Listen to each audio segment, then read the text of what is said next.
वागीसा यस्य वदने लक्ष्मीर् यस्य च वक्षसे यस्यास्ते हृदये संमितं नरसिंहं अहं भजे।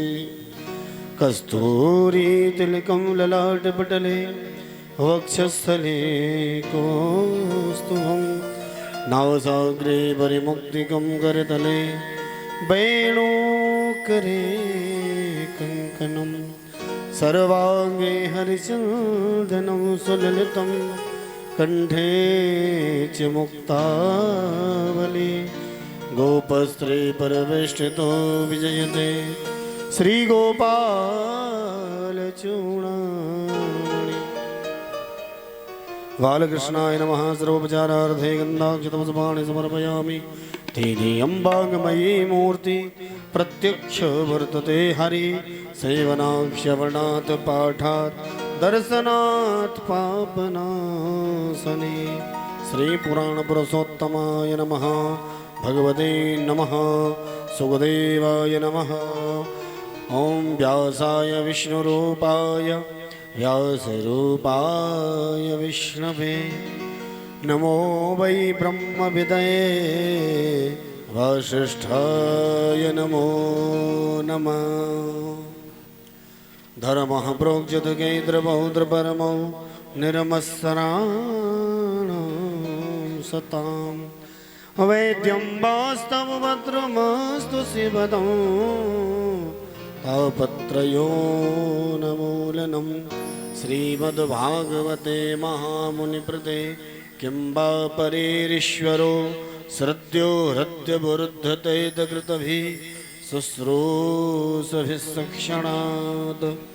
भगवते नमः। निगमकल्पतरोर्गलितं फलं सुखमुखादं वरद्रवसंयुतं पिबत भागवतं रसमालयं मुहुरहो रसिकः भुवभावकः।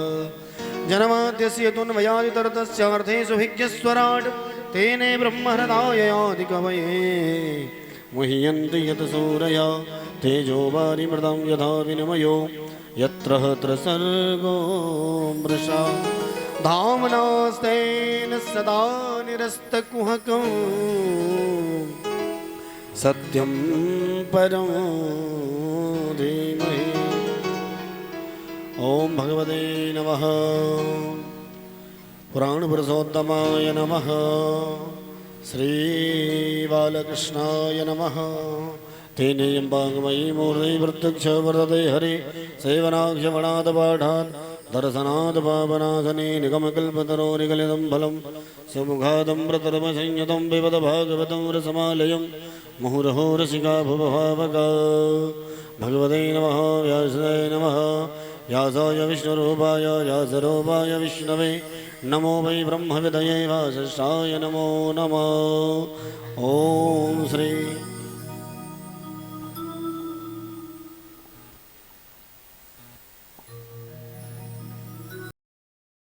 समर्पयामि।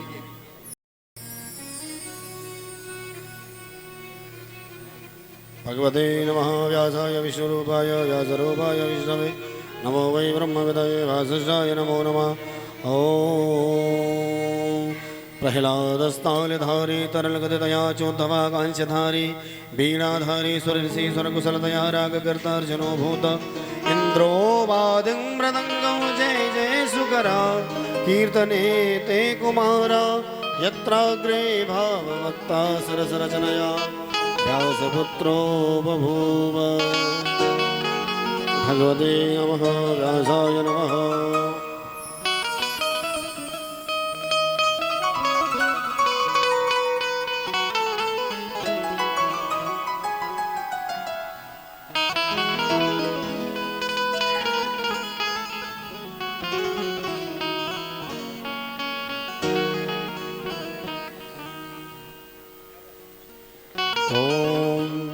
भद्रं कर्णेभिः शृणुयामदेव भद्रं पश्येमाक्षरः स्थिरैरङ्गै दुष्टवागुंसस्तनु गर्भसे महिदेवहितं सदायुः। ॐ पुराणपुरुषोत्तमाय नमः। ॐ निगमकल्पतरोर्गलितं फलं सुखमुखादं व्रतद्रवसंयुतं पिबत भागवतं रसमालयं मुहुरहो रसिकः भवभावका।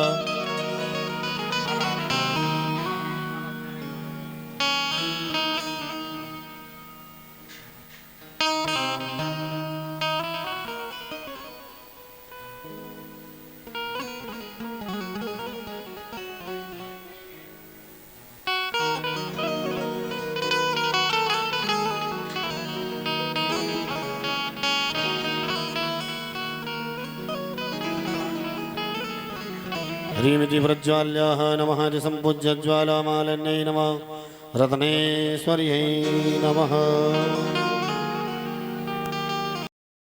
भगवान की है आरती, पापियों को पाप से है तारती। श्री भागवत भगवान की है आरती, पापियों को पाप से है तारती। श्री भागवत भगवान की है आरती, पापियों को पाप से है तारती। श्री भागवत भगवान की है आरती, पापियों को पाप से है तारती। ये अमर ग्रंथ ये मुक्ति पंथ ये पंचम वेद निराला, नव ज्योति जगाने वाला। ये अमर ग्रंथ ये मुक्ति पंथ ये पंचम वेद निराला, नव ज्योति जगाने वाला। हरि नाम यही हरि धाम यही, हरि नाम यही हरि धाम यही, जग के मंगल की आरती। पापियों को पाप से है तारती। श्री भागवत भगवान की है आरती, पापियों को पाप से है तारती। ये शांति गीत पावन पुनीत, पापों को मिटाने वाला, हरि दरस कराने वाला। ये शांति गीत पावन पुनीत, पापों को मिटाने वाला, हरि दरस कराने वाला। ये सुख करनी ये दुख हरणी, ये सुख करनी ये दुख हरनी। श्री मधुसूदन की आरती, पापियों को पाप से है तारती। श्री भागवत भगवान की है आरती, पापियों को पाप से है तारती। मधुर बोल जगबंद खोल, सतमार्ग बताने वाला, बिगड़ी को बनाने वाला। ये मधुर बोल जगबंद खोल, सत्य मार्ग बताने वाला, बिगड़ी को बनाने वाला। श्री राम यही घनश्याम यही, श्री राम यही घनश्याम यही, राजा राम यही घनश्याम यही, राजा राम यही घनश्याम यही। प्रभु की महिमा की आरती, पापियों को पाप से है तारती। श्री भागवत भगवान की है आरती, पापियों को पाप से है तारती। भागवत भगवान की है आरती, पापियों को पाप से है तारती। श्री भागवत भगवान की है आरती, पापियों को पाप से है तारती। पापियों को पाप से है तारती। ओ पापियों को पाप से है तारती, पापियों को पाप से है तारती। जलेन शीतलीकरणं पुष्पै देवाभिवन्दनं स्वात्मनं हृदयारोग्यार्थे हृदयाभिवन्दनं मन्त्रपुष्पाञ्जलिं जगनेन जज्ञमयजन्तदेवासानि धर्माणि प्रथमान्यासन्नः तेहनाकं महिमानः सचन्द्रिद्रपूर्वे साध्याः सन्ति देवः। हरिः ओमेकदन्ताय विद्महे वक्रतुण्डाय धीमहि तन्नो दन्ते प्रचोदयात्। गणाम्बिकाय विद्महे कर्मसिद्धे च धीमहि तन्नो गौरी प्रचोदयात्। नन्दनन्दनाय विद्महे यशोदानन्दनाय धीमहि तन्नः कृष्णः प्रचोदयात्। सेवन्ति कामकुलचम्पकपाटलाब्धै पुण्यगजादिकरवीररसालपुष्पै बिल्वप्रवाल तुलसीदलमञ्जरी वै तां पूजयामि जगदीश्वरि मे प्रसीद। नानासुगन्धपुष्पाणि यथा कालोद्भवानि च पुष्पाञ्जलिर्मया दत्तं गृहाण परमेश्वर। श्रीपुराणपुरुषोत्तमाय नमः मन्त्रपुष्पाञ्जलिं समर्पयामि। बोलिए श्रीमद्भागवत महापुराण की, श्री वेदव्यास जी महाराज की, श्री वृंदावन बिहारी लाल की जय जय श्री राधे। सभी लोग अपने स्थान पर विराज।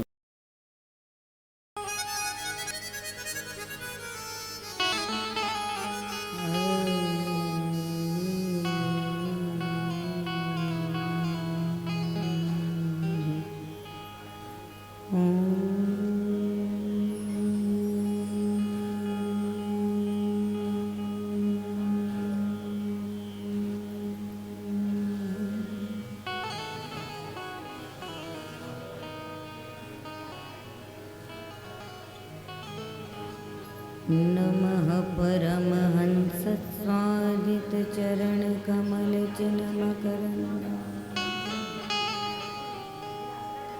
भक्त जन मानस निवासाय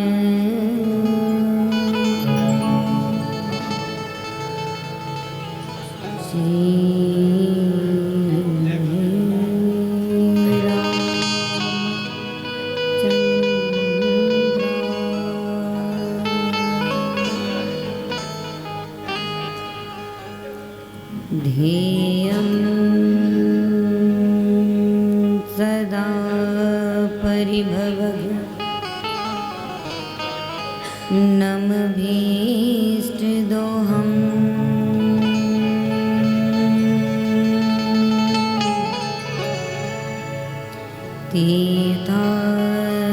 तीर्थास्पदं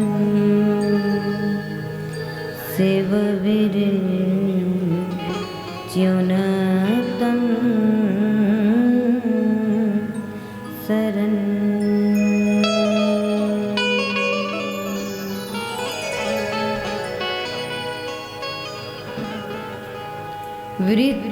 वृत्यार्थिहं प्रणतपान्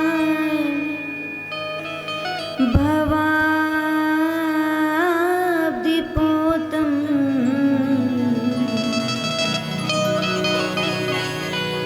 वन्दे महापुरुषे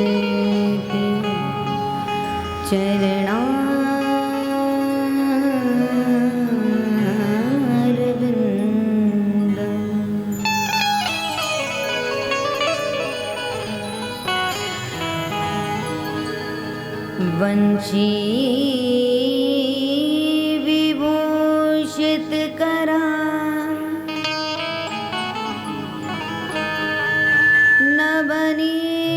नवनीरदाभा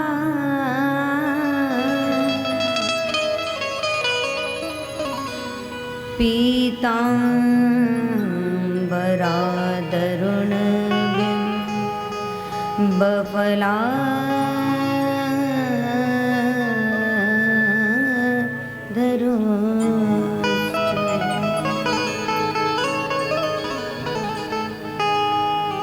पूर्णेन्दु सुंदर मुखा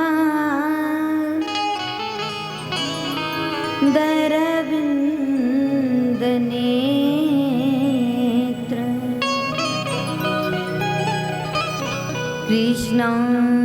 कृष्णात् परम किमपि तत्त्वमहं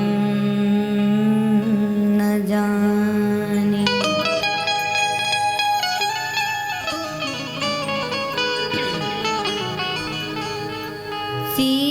सीतानाथ समारंभ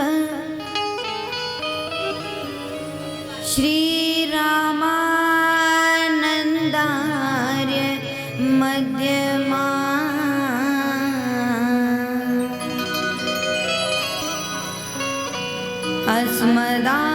अस्मदाचार्य पर्यन्ता वन्दे गुरु परम्परा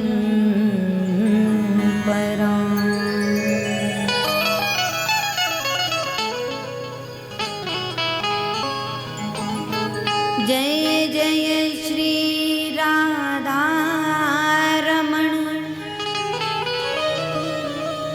जय जय नवल किशोर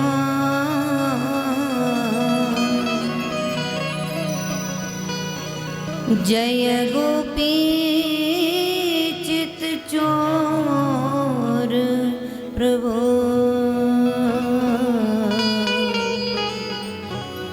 जय जय माखन चोर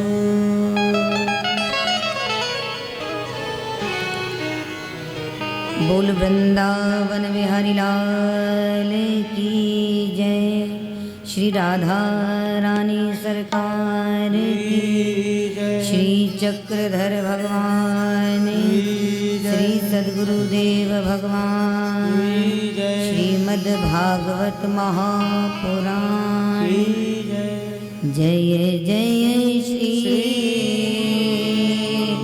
राम।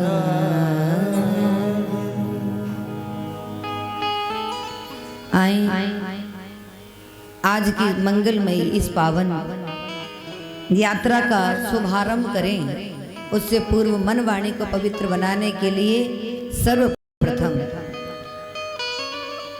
उन्हीं प्रभु के मंगलमय नाम का स्मरण करेंगे, जिन प्रभु के मंगलमय चरित्रों का श्रवण हम यहाँ पर कर रहे हैं। तो आए बड़े ही भाव से श्री ठाकुर जी के मंगलमय नाम का स्मरण करते हुए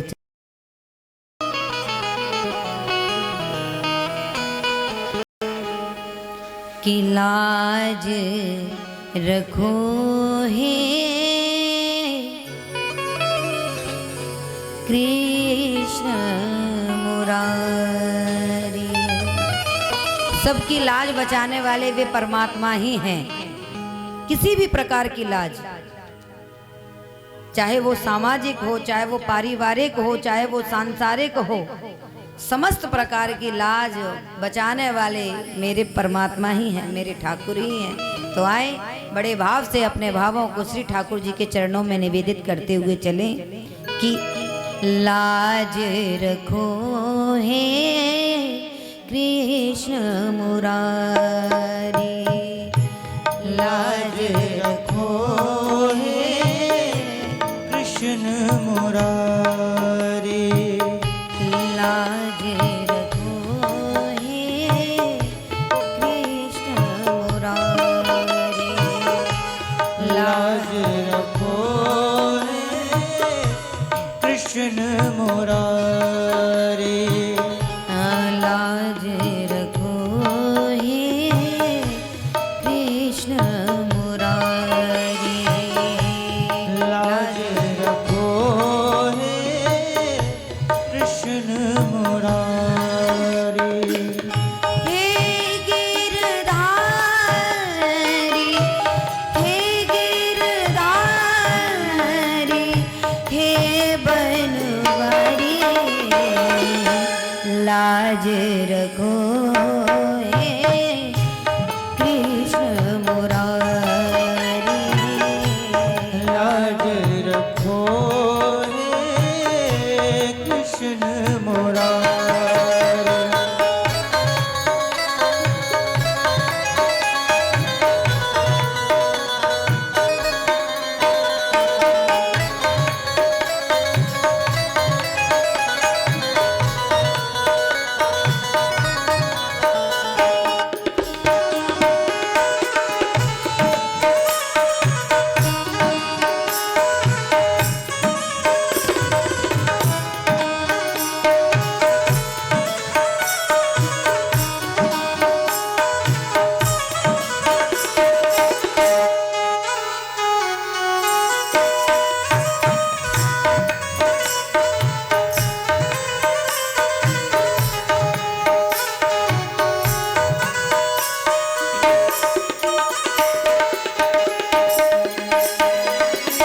कहता है खुद को बलशाली, कहता है खुद को बलशाली, कहता है खुद को बलशाली, कहता है खुद को बलशाली, खींच रहा है, खींच रहा अब लाकी सारी, लाज रखो हे कृष्ण मुरारी, लाज रखो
रखो हे कृष्ण लाज रखो हे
कृष्ण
मंगलमय परात्पर अखिल करण करुणा वरुणालय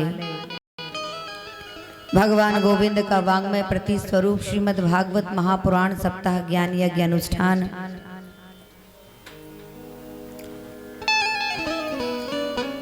विराजे हुए समस्त भगवत रसिक श्रोत्रिय वृंद, हमारे भैया मुख्य परीक्षित जी, विद्युत वरेण्य महानुभाव जन, संगीतक वृंद, आप समस्त जनों के हृदयस्थ विराजमान श्री ठाकुर जी को मैं बारंबार नतमस्तक होकर के प्रणाम करती हूँ, वंदन करती हूँ। भगवान की अहेतु की कृपा के चलते आज आप हम समस्त जन व्रज वसुंधरा में विराजमान होकर के राधा माधव की छत्र छाया में सप्ताह ज्ञान यज्ञ के द्वितीय दिवस में संवेद रूप से एकीभूत होकर के इस पवित्र स्थान में विराजमान हैं।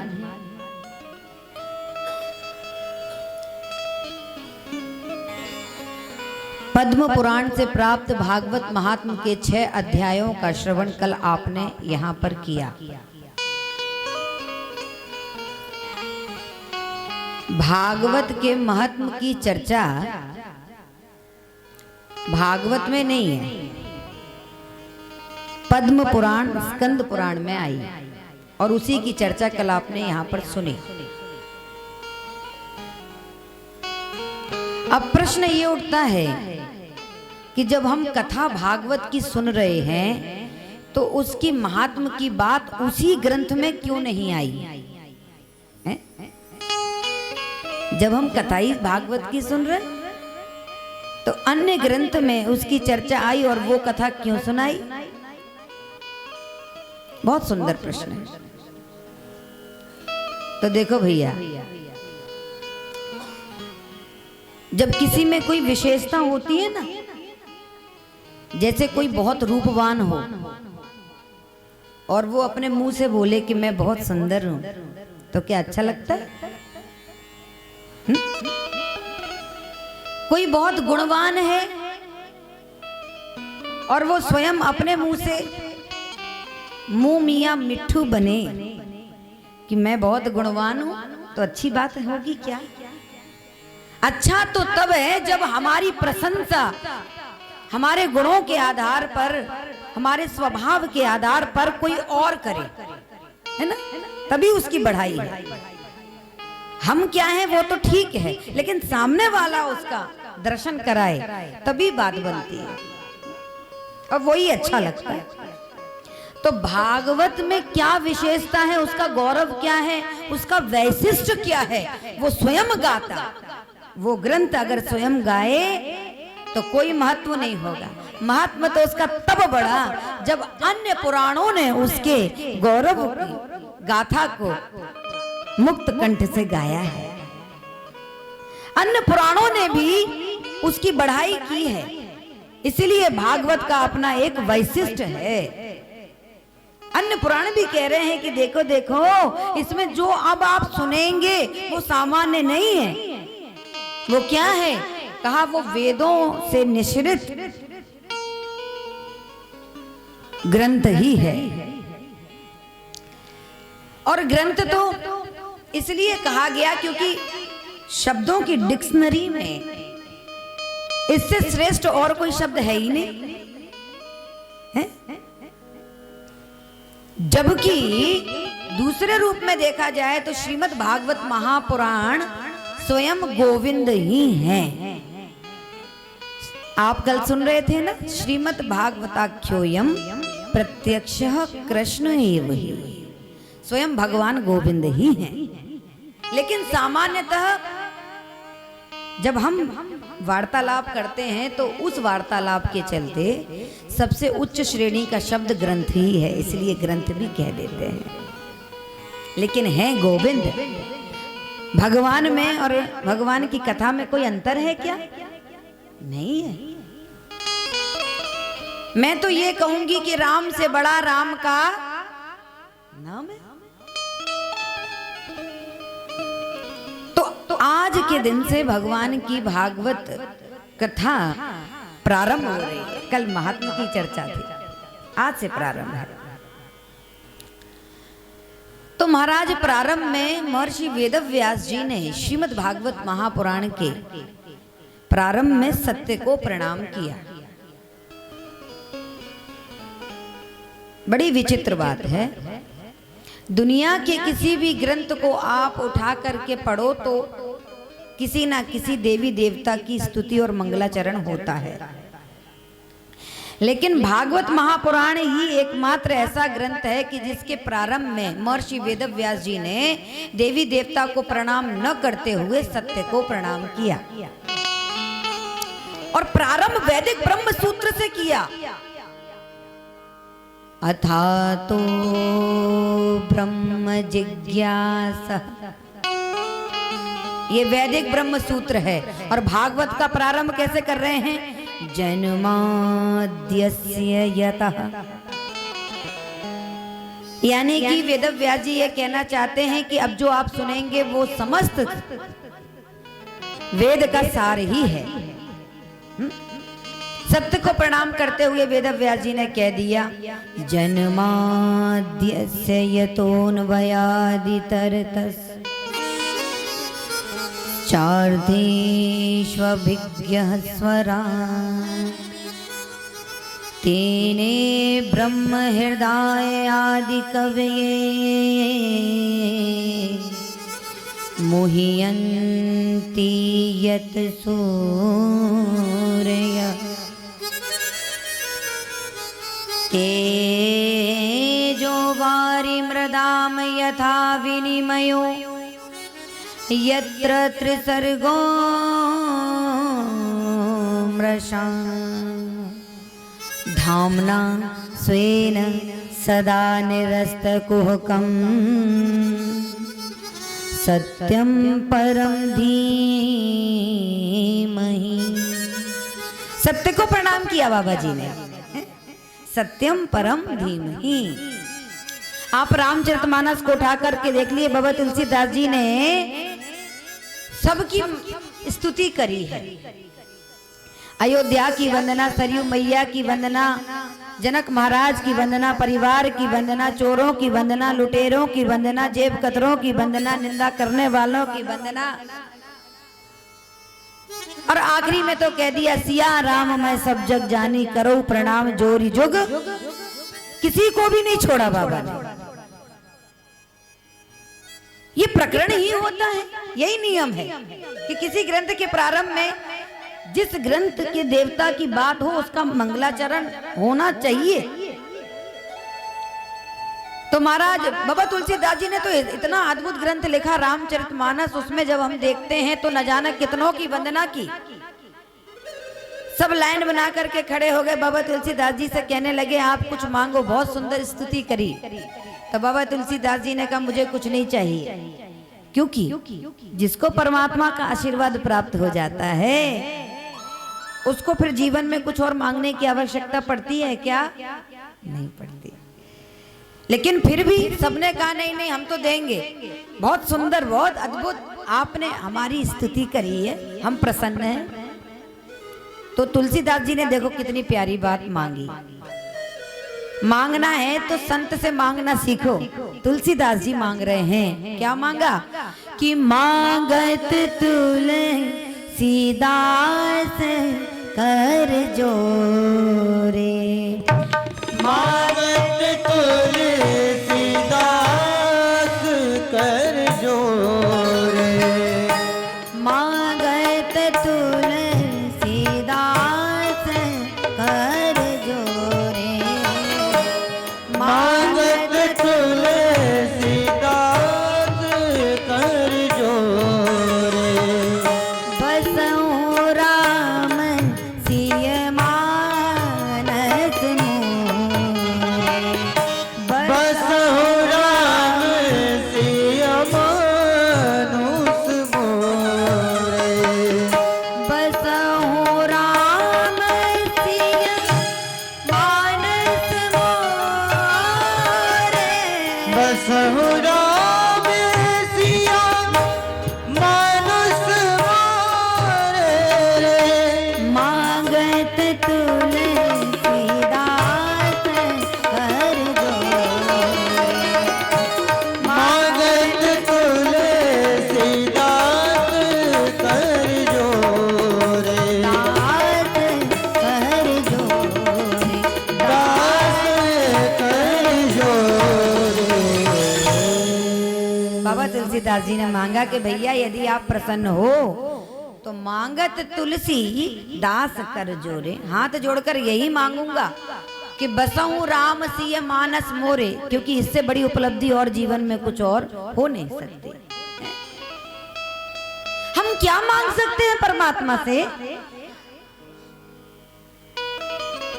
बताइए क्या मांग सकते हैं दुनिया वालों से? हम अगर मांगेंगे और मांगने की बात अगर सोचेंगे तो हम अपनी हैसियत के हिसाब से ही तो मांगेंगे। हमारी कितनी हैसियत है? ज्यादा से ज्यादा क्या मांगोगे कि महाराज हमें सांसद बना दो, मुख्यमंत्री बना दो। महाराज बहुत से बहुत क्या मांगोगे? राष्ट्रपति बना दो, और इससे बढ़कर भी कुछ मांगोगे क्या? है इतनी हैसियत है हमारी। लेकिन जब हम नहीं मांगते तो परमात्मा फिर अपनी हैसियत से देता है, और जो उसकी हैसियत है वो कोई जान पाया है आज तक? तो महाराज बाबा तुलसीदास जी कहते हैं कि आप क्या दोगे मुझे, और यदि मुझे चाहिए ही है तो बसहु राम सिय मानस मोरे, इससे अधिक उपलब्धि बड़ी नहीं हो सकती। तो बस यही मिल जाए और कुछ नहीं चाहता। यही सब बात तो सीखने की है। हम कथा तो सुनते हैं लेकिन फिर भी कथा के बाद भी मांगते ही मांगते हैं। लेकिन बाबा तुलसीदास जी ने बता दिया मांगना बंद करो, एक ही बार में एक ही चीज मांग लो, बसऊं राम सिय मानस मोरे।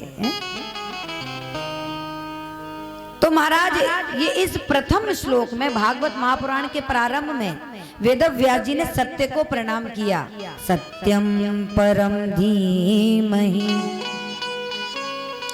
यथा परमात्मना सकाशात तस्य विश्व जन्मादिर भवति। वे कह रहे हैं जिसने इस सृष्टि को बनाया, पालन करता है, संहार कर देगा, वो कौन है? नाम नहीं बताया, केवल इतना ही कहा कि कोई है जो इस दुनिया को बनाता है, पालन करता है और संहार कर देता है।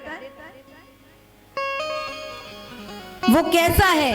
तो बता रहे हैं जैसे गर्मियों में जब हम मार्ग में चलते हैं तो हमें दूर से देखने पर सड़क पर, रोड पर जल की भ्रांति होती है ना, कि जैसे दूर जल पड़ा हुआ है, ऐसा कभी कभी लगता है। ऐसे ही जागृत स्वप्न सुसुप्ता रूपा ये जो हमें सृष्टि दिखाई दे रही है, जो है के रूप में दिखाई दे रही है, वास्तव में है नहीं, और जो नहीं के रूप में दिखाई दे रहा है वही है। इसी को कहते हैं माया। और इस माया का पार पाना बहुत विलक्षण है महाराज। स्वयं अपने ज्ञान का प्रतिपादन जिन्होंने अपने मुखारविंद से करके अपना दर्शन ब्रह्मा जी को करा दिया, जो माया और माया के कारणों से परे है, भिन्न है, न माया का असर है उस पर, न माया के कारणों का असर है, ऐसे परम सत्य की हम सब वयम सर्वे ध्यायेमः, हम सब बारंबार वंदन करते हैं, नमन करते हैं। सत्यम परम धीमहि। किसी ने वेदव्यास जी से पूछा, बाबा आपने बात तो बहुत अच्छी कही, लेकिन आपको किसी न किसी देवी देवता की स्तुति जरूर करनी चाहिए थी। चाहे दुर्गा मैया की करते, चाहे शिव की करते, चाहे कृष्ण की करते, चाहे राम की करते, लेकिन करनी चाहिए। वेदव्यास जी ने कहा महाराज उसकी आवश्यकता नहीं है। क्यों? क्योंकि सब में सत्य है। जब कोई व्यक्ति मरता है तो हम क्या कहते हैं? राम नाम सत्य। तो राम रूपी आत्मा हम सबके भीतर विराजमान है, इसलिए तो हम चल फिर रहे हैं, देख रहे हैं, सूंघ रहे हैं, उठ रहे हैं, बैठ रहे हैं। राम रूपी आत्मा जिस दिन चली जाएगी उस दिन हमारा शरीर निस्तेज हो जाएगा और आपके घर वाले ही फूंक आएंगे महाराज। तो महाराज सत्य रूपी वो आत्मा जो भीतर विराजमान है, इसलिए कह रहे हैं कि सब में सत्य है और सत्य में सब है। इसलिए दुनिया में अब ये कोई नहीं कह सकता कि आपने उस देवता को छोड़ दिया, क्योंकि दुर्गा मैया भी सत्य है, राम भी सत्य है, कृष्ण भी सत्य है, राधा रानी भी सत्य है और शिव भी सत्य है। सत्यम शिवम सुंदरम। और धर्म भी सत्य है। बाबा तुलसीदास जी कह रहे हैं, धर्म न दू सरसत्य समान, धर्म न दूसर सत्य समाना। आगम निगम पुराण बखाना, आगम निगम पुराण बखाना। धर्म न दूसर सत्य समान, धर्म न दूसर सत्य समाना। सत्य समान। सत्य समाना। वेदव्यास जी ने एक बड़ी प्यारी बात कह दी, समझने लायक है। वे कह रहे हैं कि धर्म भी सत्य है, शिव सत्य है, दुर्गा मैया सत्य है, कृष्ण सत्य है, ये तो सब जानते हैं, लेकिन इस बात पर किसी का ध्यान नहीं जाता कि धर्म भी सत्य है। और ये मैं नहीं कह रही, तुलसीदास जी ने कह दिया, धर्म ना दूसर सत्य समाना। सत्य ही धर्म है, धर्म ही सत्य है। तो इसका अभिप्राय क्या हुआ? इसका अभिप्राय ये हुआ कि जब धर्म सत्य है तो जो हम धर्म करते हैं उसमें भी सत्य होना चाहिए, नहीं तो वो असत्य हो जाएगा। जैसे समझने की बात है कि कल शिवरात्रि थी, आप समस्त जनों ने भोलेनाथ पर जल चढ़ाया होगा, हर हर महादेव कह के। तो ये धर्म है, अच्छी बात है, आपने जो किया ये सत्य है, ये होना चाहिए, आपने किया, अच्छी बात। लेकिन उसके बाद आप जब संसार में लौट करके आए तो क्या आपके जीवन में धर्म था? आपने झूठ भी बोला होगा, थोड़ा कपट भी किया होगा, कुछ छुपाया भी होगा, पूरे दिन में कुछ ना कुछ तो गड़बड़ जरूर की होगी। तो महाराज आपका जब तक जीवन का दर्शन सत्य से, धर्म से ओतप्रोत नहीं होगा पूरा का पूरा, तो महाराज असत्यता के मिल जाने से वो सत्य खत्म हो जाता है, इसलिए हमें उसका परिणाम नहीं मिलता। बाबा वेदव्यास जी कहते हैं कि धर्म भी भैया सत्य है, उसमें सत्य मिला करके ही धर्म करना, पूरे भाव से करना, तो धर्म न दूसर सत्य समान। दूसरे श्लोक में वेदव्यास जी बता रहे हैं कि परम धर्म क्या है। एक होता है धर्म और दूसरा होता है परम धर्म, दोनों में अंतर है। परम धर्म क्या है तो उसका निरूपण द्वितीय श्लोक में वेदव्यास जी ने किया, और वो कह रहे हैं धर्मः प्रोज्झित कैतवोत्र परमो निर्मत्सराणां सतां वेद्यं वास्तवमत्र वस्तु शिवदं तापत्रयोन्मूलनम्।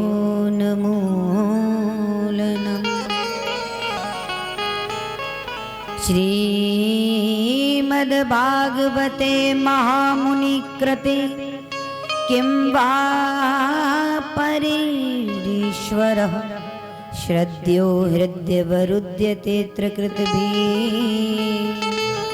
शुश्रूषो वेस्तक्षणात्।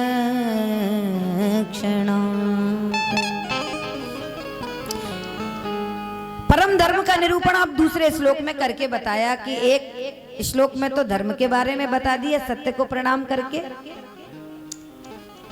और ये भी कह दिया इस श्लोक का गायन समस्त देवी देवताओं के लिए किया जा सकता है क्योंकि इसमें सत्य को प्रणाम है। दूसरे श्लोक में परम धर्म का निरूपण करके बता रहे हैं, क्योंकि किसी ने पूछा महाराज एक होता है धर्म दूसरा होता है परम धर्म, ये परम धर्म क्या है? तो दूसरे श्लोक में परम धर्म का निरूपण करके बताया। अत्र श्रीमद् भागवते प्रोज्झित केतवः परमो धर्मः निरूप्यते। परम धर्म क्या है इस बात को बता रहे हैं, तो बताया कि परम धर्म है भगवान की कथा, उनका नाम, ये परम धर्म है जीव का, क्योंकि इसके द्वारा ही परमात्मा की प्राप्ति हो सकती है। परमात्मा की प्राप्ति ही तो परम धर्म है। तो महाराज उसको प्राप्त करने के लिए, भगवान की प्राप्ति को प्राप्त करने के लिए, ध्यान देना शब्दों को, भगवत प्राप्ति की प्राप्ति करने के लिए हमें किस मार्ग को अपनाना पड़ेगा? सत्संग को, भगवान के नाम को। तो वेदव्यास जी कहते हैं कि भगवान के नाम को अपनाओगे तो ये तो हो गया धर्म, और भगवान की प्राप्ति जिस दिन हो जाएगी वो हो गया परम धर्म। ये कथा से ही संभव हो सकता है परम धर्म की प्राप्ति को कर लेना। कथा कैसी है तो बता रहे हैं शिवदम शिवम कल्याणम ददाति इति शिवदम, जो कल्याण देती है वही भगवान की कथा। और कैसी है भगवान की कथा तो बता रहे हैं तापत्रयोन्मूलनम, त्रितापों का हरण करने वाली भगवान की मंगलमयी कथा होती है भैया। और तापत्रयोन्मूलनम, त्रितापों का हरण करने वाली होती है। और अभी हम कथा में नहीं आए, केवल कथा सुनने की और कथा में जाने की भावना मन में आ गई, अपने कमरे में बैठे बैठे विचार करने लगे, अब 2 बज गए हैं, अब कथा प्रारंभ होने वाली है, तो अब चलना चाहिए, जल्दी करो, जल्दी जल्दी काम करो। विचार आया भगवान की कथा में जाने का। तो मैं नहीं कह रही, भागवत का ये श्लोक व्यक्त कर रहा है। उस समय क्या होता है, केवल भाव भर आ जाने मात्र से श्रद्धयो हृदय वरुध्यते कृत भी शुश्रूषो तक्षण, भगवान का प्राकट्य आपके हृदय में तत्काल हो जाता है, उसी क्षण हो जाता है। और अगर आप कथा में आ जाओ, ये सोचने के बाद कथा में आ जाओ, तो फिर तो भगवान अवरुद्ध हो जाते, फंस जाते हैं आपके हृदय में। श्लोक कह रहा है, सद्यो हृदय वृद्यते कृत भी शुश्रूषो तक्षणात्। भगवान आ नहीं जाते।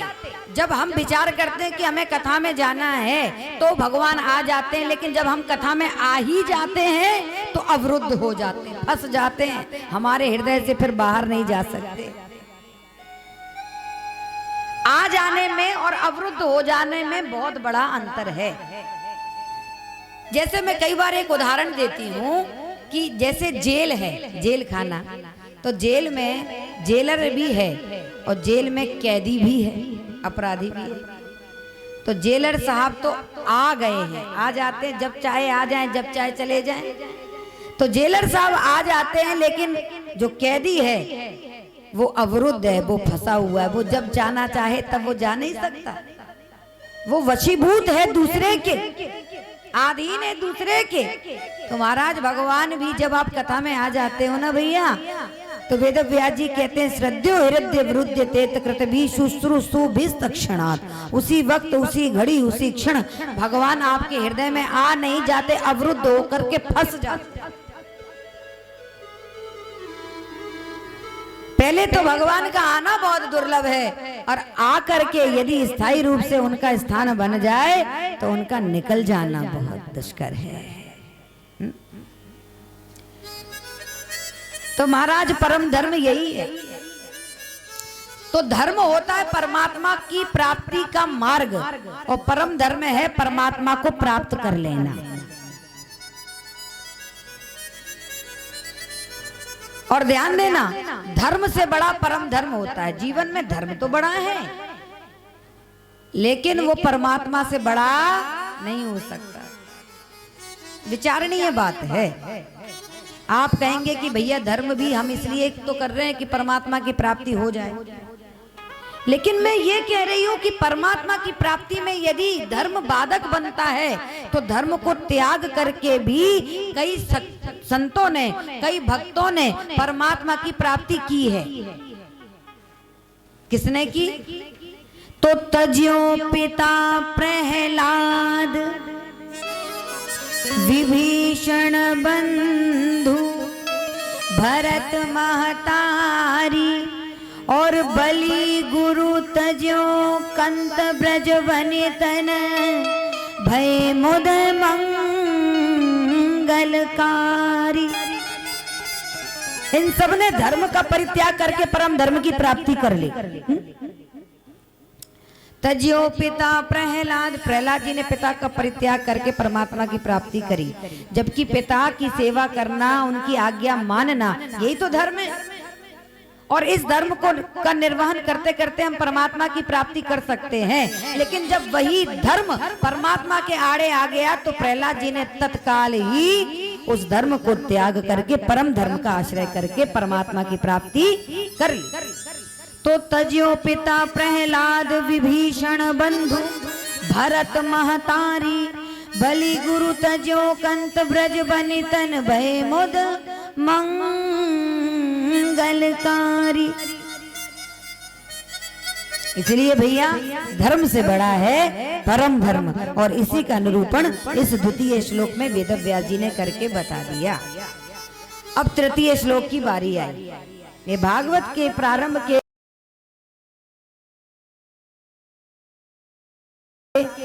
मूल 3 श्लोक हैं।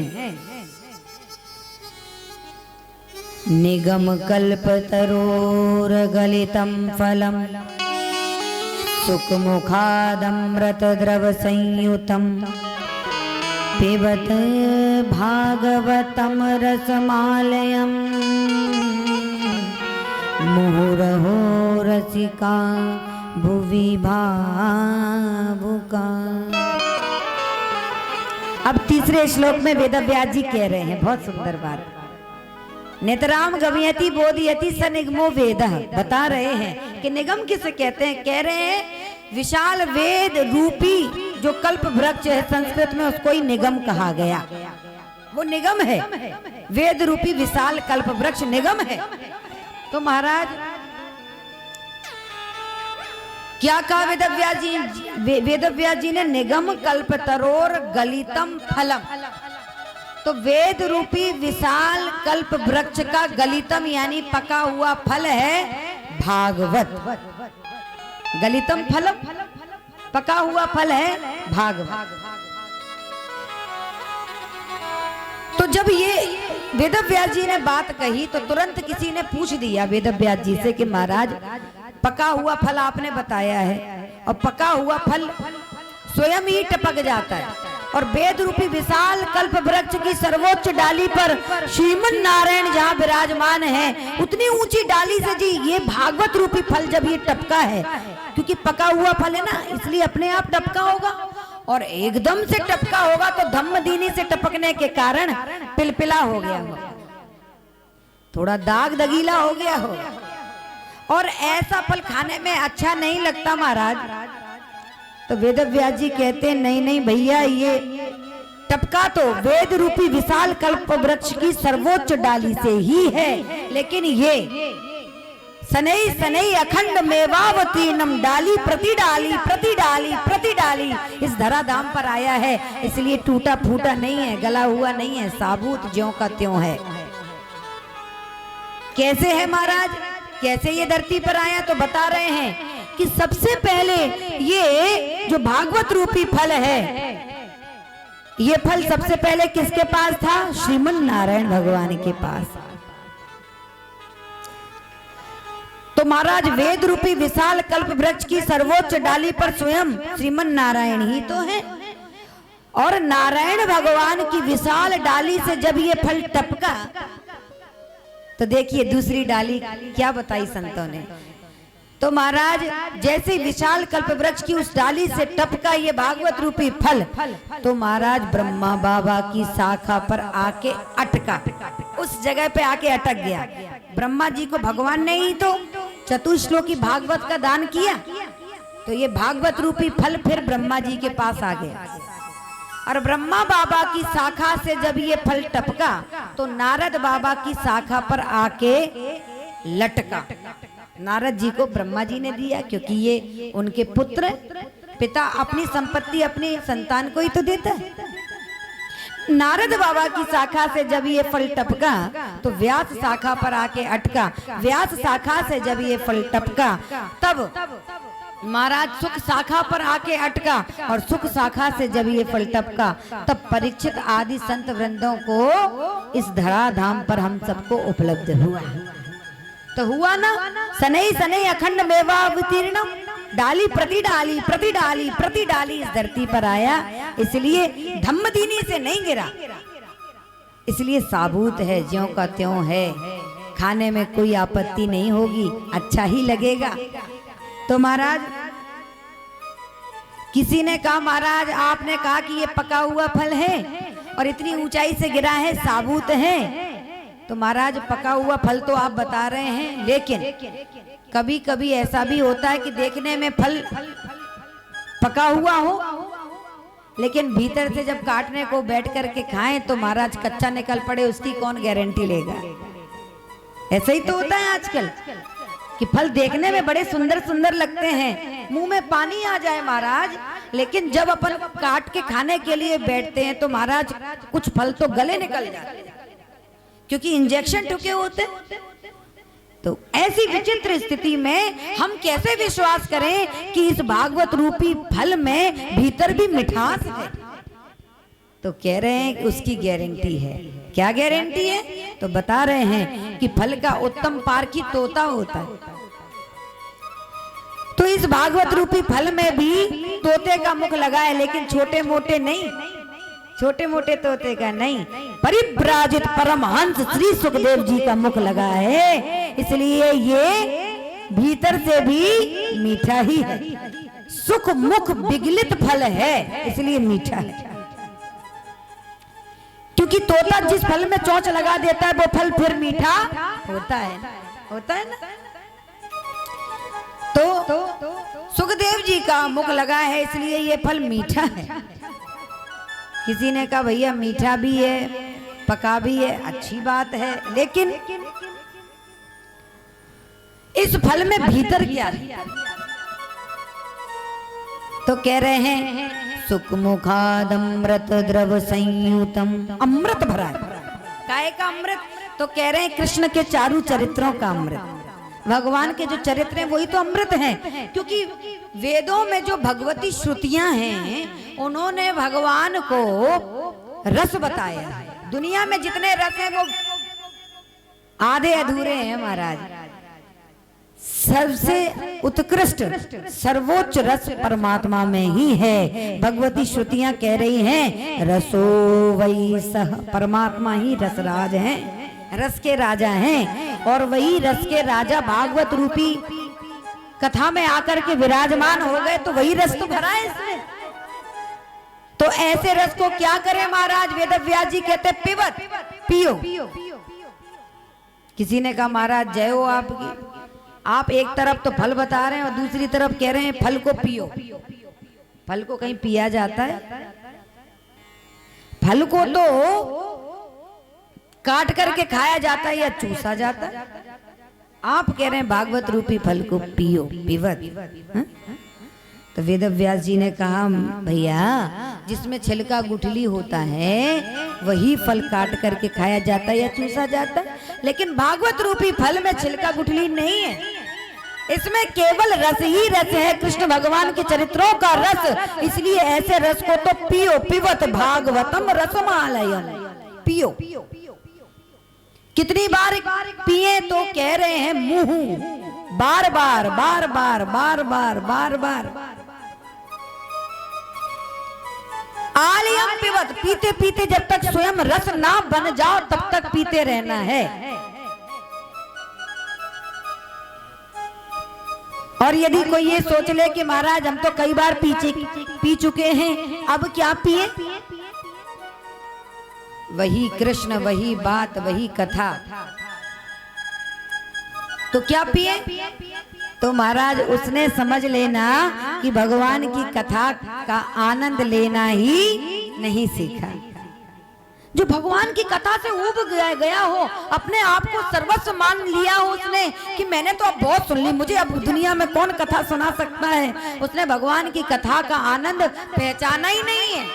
और ये बात मैं नहीं कह रही हूँ, बाबा तुलसीदास जी कह रहे हैं। क्या? रामचरित जे सुनत रामचरित जे सुनत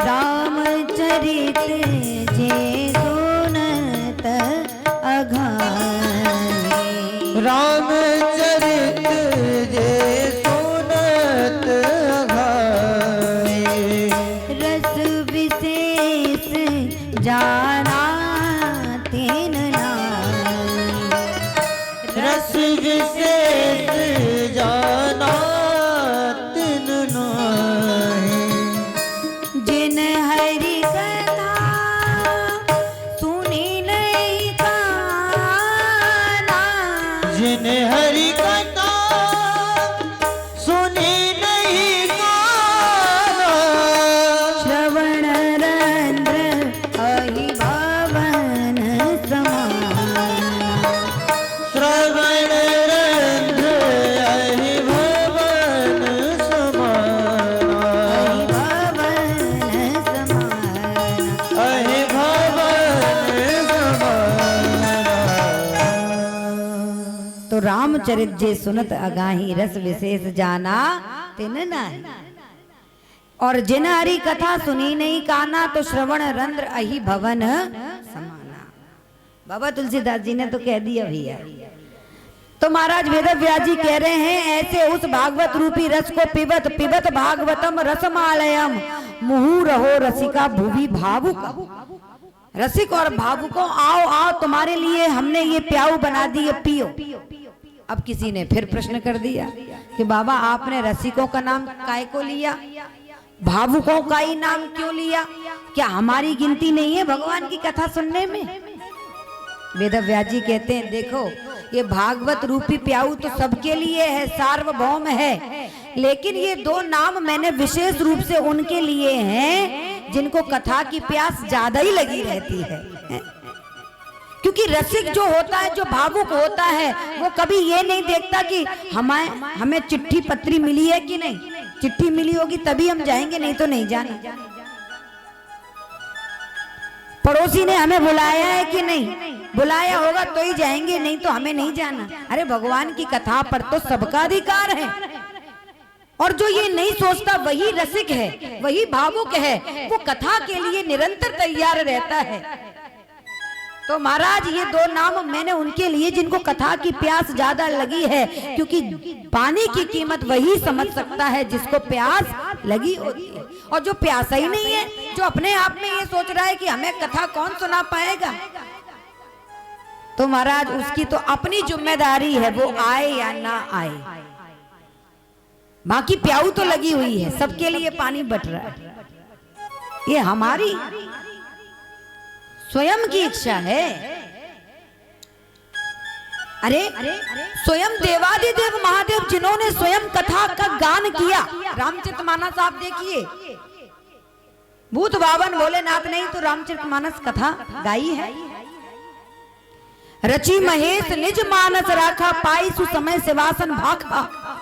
भगवान ने ही, भगवान भूत बावन भोलेनाथ ने भगवान की कथा गाई, लेकिन जब समय आया तो वही भूत भावन भोलेनाथ स्वयं की रची हुई कथा को काग भुसुंडी जी के चरणों में जाकर के बैठ करके सुनने गए। ऐसे वीतरागी महापुरुष भोलेनाथ, क्योंकि जो कथा का रसिक होता है वो तो धावंती रसलम पटह, वो तो दौड़ता है, भागता है, वो ये नहीं देखता कि किसने हमें बुलाया, किसका कैसा स्वभाव है। हमें तो कथा प्यारी है और कथा कहीं पर भी होगी हम उसको छोड़ेंगे नहीं। इसलिए ये दो नाम हमने उनके लिए। तो महाराज अब यहाँ के बाद इन 3 श्लोकों को गान करने के बाद अब अपने मन को नैमिषारण्य की उस पुण्य भूमि में लेकर के चलें। जैसे वेदव्यास जी अपने मन को गति दे रहे हैं, ऐसे ही हम भी अपने मन को गति दें। जहाँ कल सूत जी नैमिषारण्य की पुण्य भूमि में विराजित थे और सौन कादिक 88,000 ऋषिजन विराजमान होकर के सौनक जी प्रधान श्रोता बन करके कथा सुन रहे। कैसा स्थान है नैमिषारण्य का, तो वर्णन आया। नैमिषे निमिष क्षेत्रे ऋषय सोन कादय सत्रम स्वर्गाय लोकाय सहस्र सममासता सहस्र सममासता।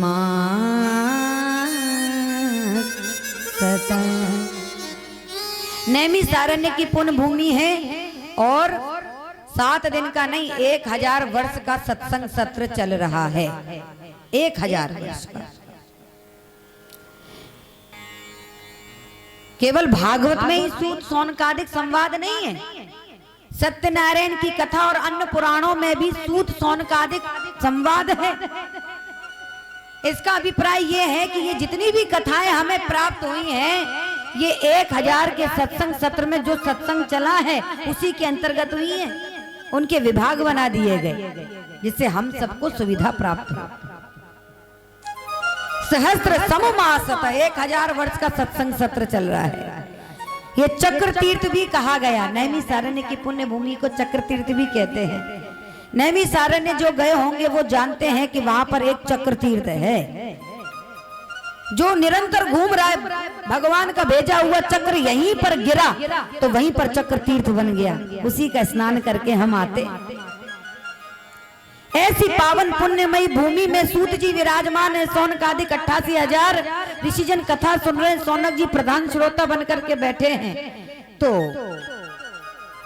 ऐसे समय में सूत जी से सौनक जी ने प्रश्न किया, त्वया खलु पुराणानि सेतिहासानि चानग आख्यातानप्य धीतानि धर्म शास्त्राणि ज्ञान युत।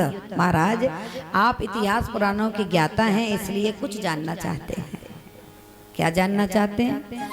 सूत जी से सौनक जी कहते हैं, महाराज हम ये जानना चाहते हैं कि जीव के जीवन का सबसे बड़ा परम धर्म क्या है, उसे क्या करना चाहिए, कौन से परम धर्म का आश्रय करना चाहिए। ये पहला प्रश्न किया सौनक जी ने। दूसरा प्रश्न किया कि महाराज हम किसको छोड़ें और किसको पूजें। दुनिया में कहीं पर भी गड्ढा खोदो तो शिव शंकर निकल पड़ते, और महाराज कई बार मकान बनने लगते हैं दुर्गा मैया निकल पड़ती है। तो महाराज दुर्गा मैया बड़ी हैं, शिव बड़े हैं कि राम बड़े हैं कि कृष्ण बड़े हैं, बुद्धि काम नहीं करती। तो हम किसको छोड़ें और किसको माने, ये दूसरा प्रश्न। तीसरा प्रश्न हमारा ये है, तीसरा प्रश्न हमारा ये है कि परमात्मा जब अजन्मा है तो जन्म लेकर के फिर क्यों आए, क्या आवश्यकता थी। एक राम अवधेश कुमारा तिनकर चरित विदित संसारा। राम बनकर आए, कभी कृष्ण बनकर के आए, क्यों। चौथा प्रश्न हमारा ये है कि भगवान के प्रामाणिक रूप से अवतार कितने हुए, क्योंकि कोई कहता है कि 10 अवतार हुए, कोई कहता है नहीं नहीं भैया 24 अवतार हुए, और कोई कहता है सब गलत, हरि अनंत हरि कथा अनंत। तो कौन सी बात सत्य है, आप बताओ महाराज। पांचवा प्रश्न हमारा ये है कि वेद उपनिषद वेदांत शास्त्र इनकी संख्या बहुत है और मनुष्य के पास समय बहुत कम है। 100 वर्ष की आयु में वो अपना काम धाम देखे कि वेद शास्त्र पढ़े, और महाराज वेद शास्त्र भी पढ़े तो महाराज पूरे पढ़ सकता है क्या, उनको पढ़ भी ले तो समझ सकता है क्या। तो मनुष्य के पास समय बहुत कम है, वेद शास्त्र उपनिषद ये बहुत है। तो हमारा प्रश्न 5वें नंबर पर ये है कि महाराज समस्त शास्त्रों का निचोड़ क्या है, वही आज आप हमको बता दो। निचोड़ जो है, जो उसका सार है, जो उसका उपसंहार है, वो आप हमें बताएं। छठवां प्रश्न हमारा ये है कि भगवान धरती पर धर्म की स्थापना करने के लिए आए। जब जब होए धर्म की हानि, बाड़े असुर अदम अभिमानी, तब तब धरी प्रभु विविध शरीरा, हरहि कृपा निधि सज्जन पीरा। तो भगवान धर्म की स्थापना करने के लिए आते हैं, और जब स्थापना करके स्वधाम चले जाते हैं, और फिर कोई अत्याचारी, दुराचारी, पापाचारी, भ्रष्टाचारी हुआ और फिर से उसने क्लेश आक्रांत उत्पन्न किया, तो फिर उस समय धर्म किसकी शरण में जाता है। 6 प्रश्न किए, और 6 प्रश्न बड़े ही महत्वपूर्ण हैं भागवत के, बहुत ही दर्शनीय प्रश्न।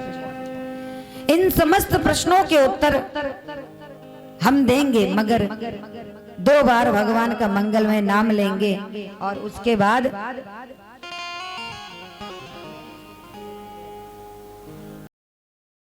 भगवान के मंगलमय नाम का स्मरण करते हुए हो मैंने छोड़ दी। दोनों हाथों से ताली की सेवा करते हुए, मीठी मीठी ताली बजाते हुए, हो मैंने छोड़ दी जगत की यारी, कन्हैया मेरा यार बन गया। मैंने छोड़ दी जगत की यारी, कन्हैया मेरा यार बन गया। मैंने छोड़ दी जगत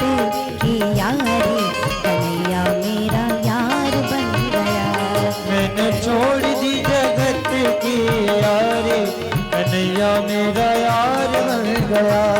सावरिया मेरा यार बन गया, सावरिया मेरा यार बन गया, सावरिया मेरा यार बन गया, सावरिया मेरा यार बन गया। मैं तो भूल गई, मैं तो भूल गई दुनिया सारी, सावरिया मेरा यार बन गया। भूल गई दुनिया सारी, कन्हैया मेरा यार बन गया। हरि हरि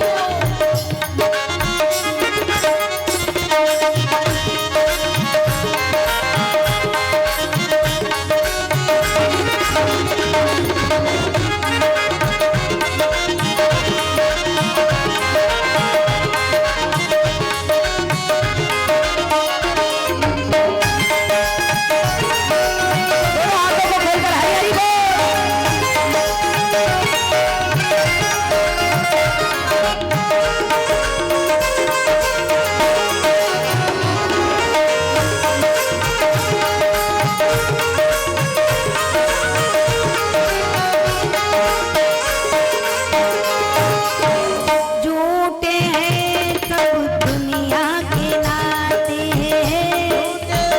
सब दुनिया के झूठे हैं सब दुनिया के नाते, झूठे सब दुनिया के नाते, झूठे हैं सब रिश्ते नाते, झूठे सब रिश्ते नाते, ओ झूठे हैं सब रिश्ते नाते। झूठे सब रिश्ते नाते। और जिसने इस बात का अनुभव अपने जीवन में कर लिया है, वो बड़े ही भाव के साथ ठाकुर जी के चरणों में ये बात कह दें। हो मैंने तोड़ दी, हो मैंने तोड़ दी है रस में सारी, कन्हैया मेरा यार बन गया। मैंने छोड़ दी है रस में सारी, कन्हैया मेरा यार बन गया। ओ सावरिया मेरा यार बन गया, सावरिया मेरा यार बन गया, सावरिया मेरा यार बन गया, सावरिया मेरा यार बन गया। मैं तो भूल गई दुनिया दारी, सावरिया मेरा यार बन गया। मैं तो भूल गई दुनिया दारी, कन्हैया मेरा यार बन गया।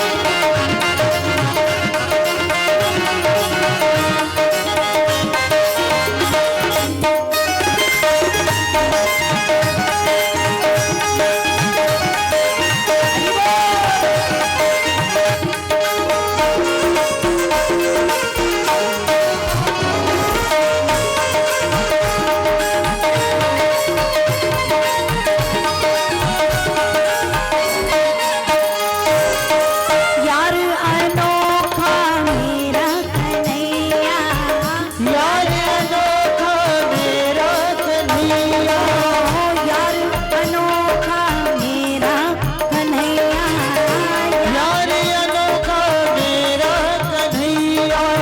सौंप दी मैंने जीवन नैया, सौंप दी मैंने जीवन नैया, सौंप दी मैंने जीवन नैया, सौंप दी मैंने जीवन नैया। मेरे जीवन ओ मेरे जीवन, ओ मेरे जीवन धन बन गए, कन्हैया मेरा यार बन गया।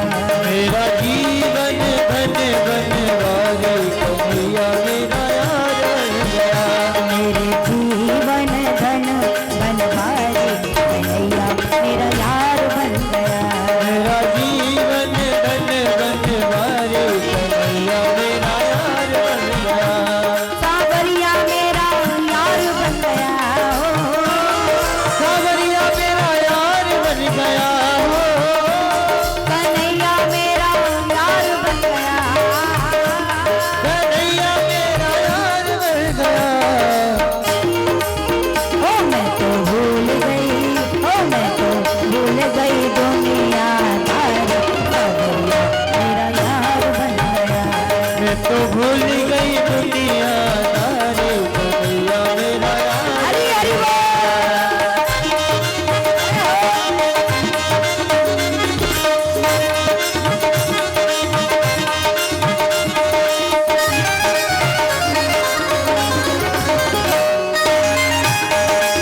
किसको अपना, दुनिया में किसको अपना, दुनिया में किसको अपना, दुनिया में किसको अपना।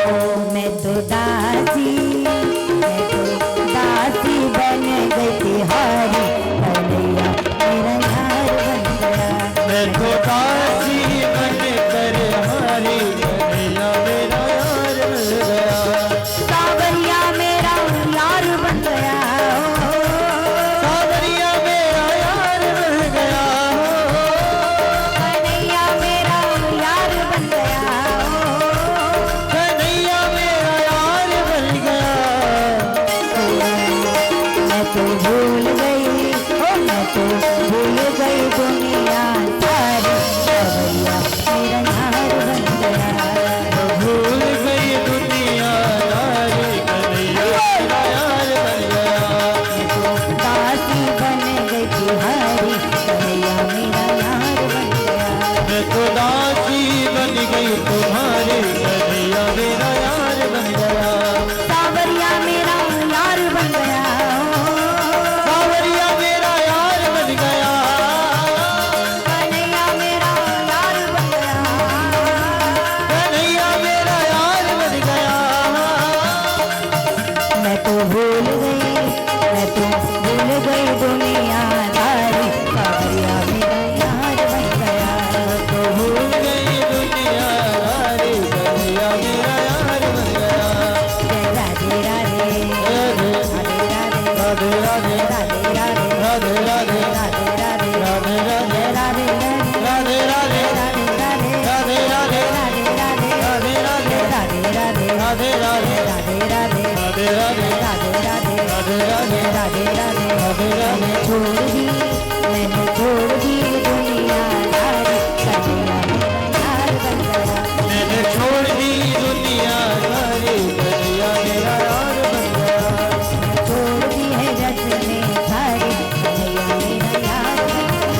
मैंने छोड़ दी दुनिया सारी, कन्हैया मेरा यार बन गया। सावरिया मेरा यार बन गया, सावरिया मेरा यार बन गया, सावरिया मेरा यार बन गया। सावरिया मेरा यार बन गया। कन्हैया मेरा यार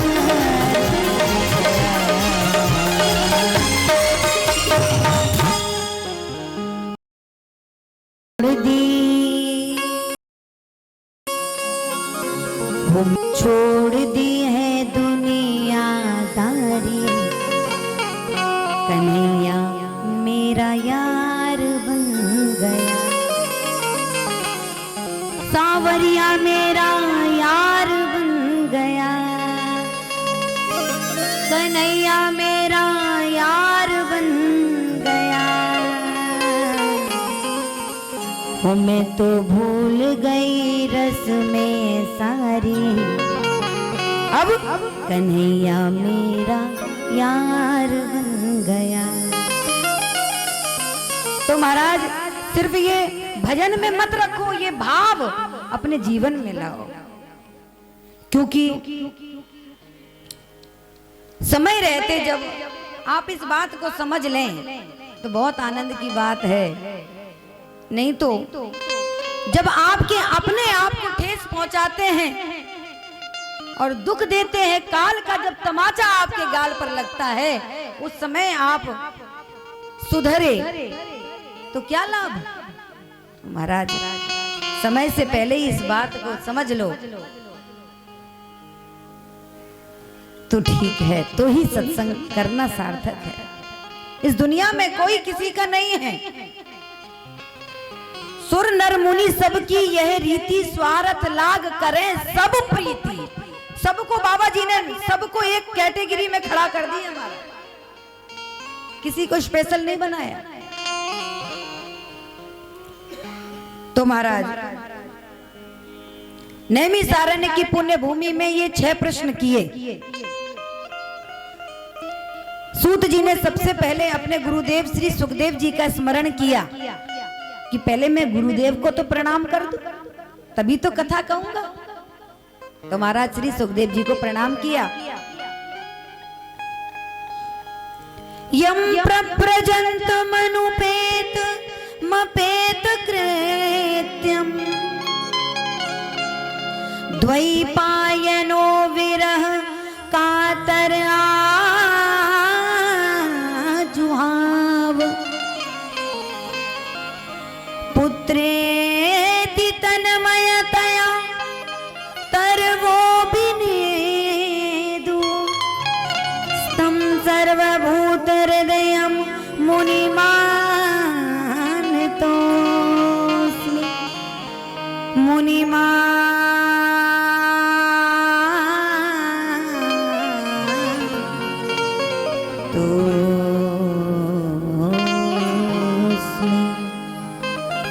श्री सुखदेव जी को प्रणाम किया है सूत जी ने जो उनके गुरु हैं, और कह रहे हैं बहुत प्यारी बात। कैसे हैं श्री सुखदेव जी जो उनके गुरु हैं कि महाराज परम वीतरागी महापुरुष संत हैं, ऐसे वैसे नहीं।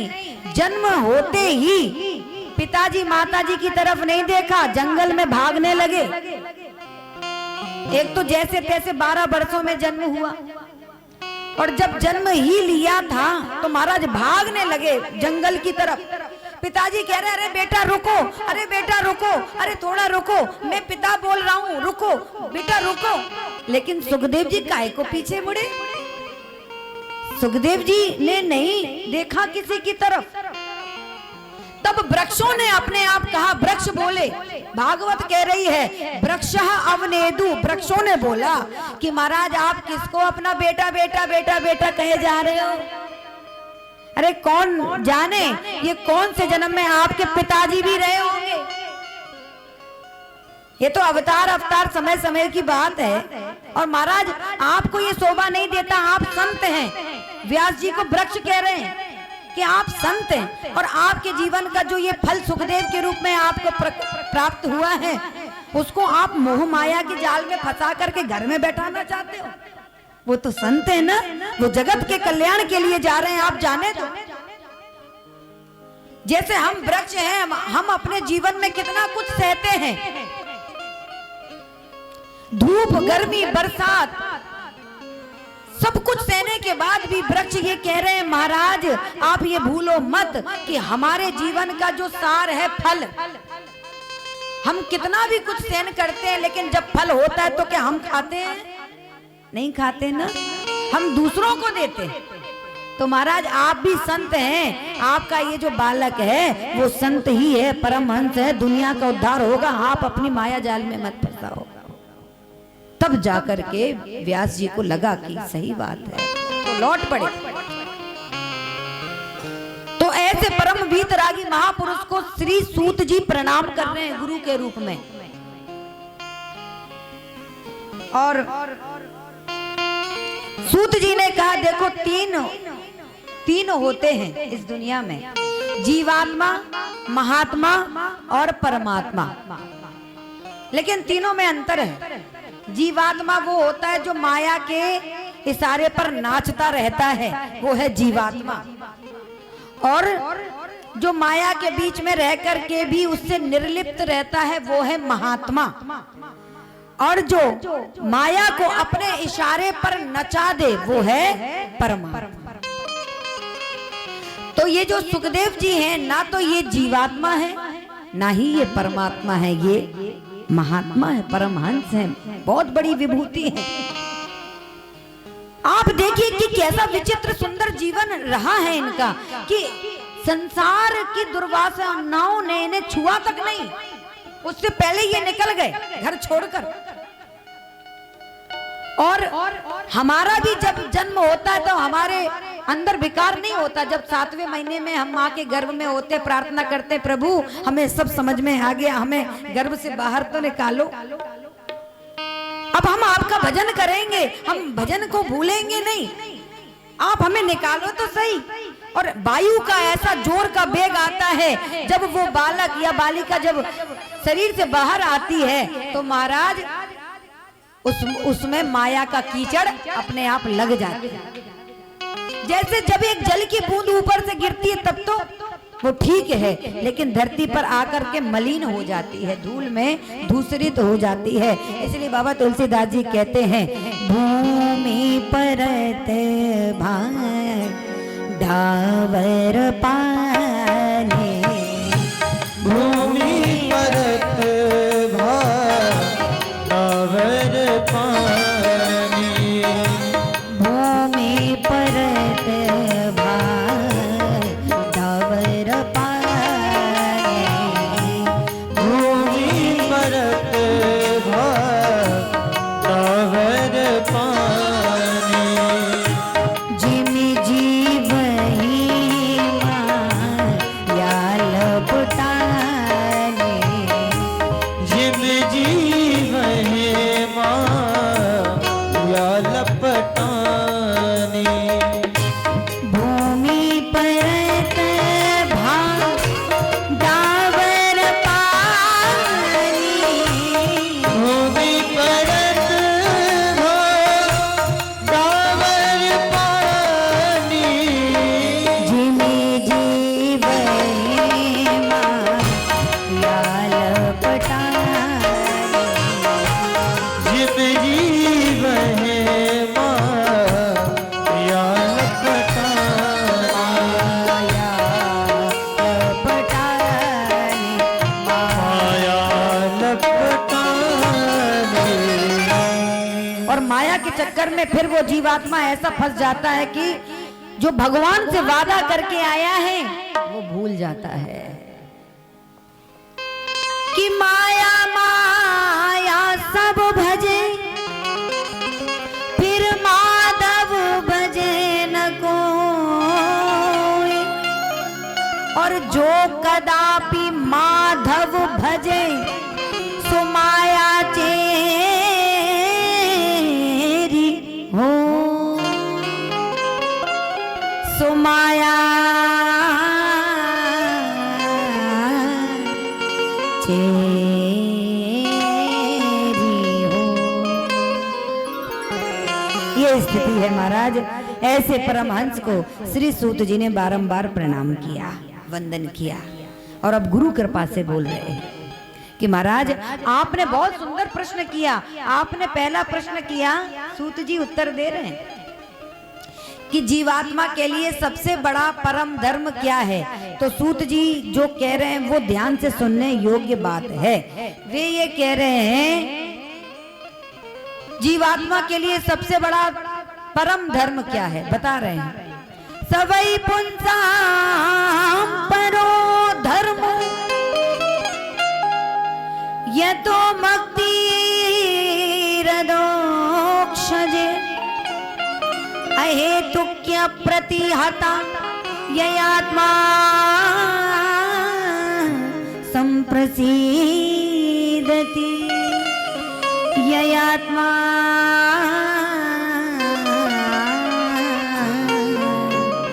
संप्रसीदति। बहुत सुंदर बात कह रहे हैं, ध्यान से सुनने योग्य है। जीव के लिए, हर जीव के लिए सबसे बड़ा परम धर्म है अहेतुक्य अप्रतिहता ययात्मा संप्रसीदति। परमात्मा के चरणों में निष्कपट और निष्काम प्रेम का होना, यही जीव का सबसे बड़ा परम धर्म है। आप कहेंगे हम भी तो अपना धर्म निभाते, नहीं नहीं नहीं, आप जो दर्शन करते हैं, आप जो भजन करते हैं, आप ही नहीं हम भी।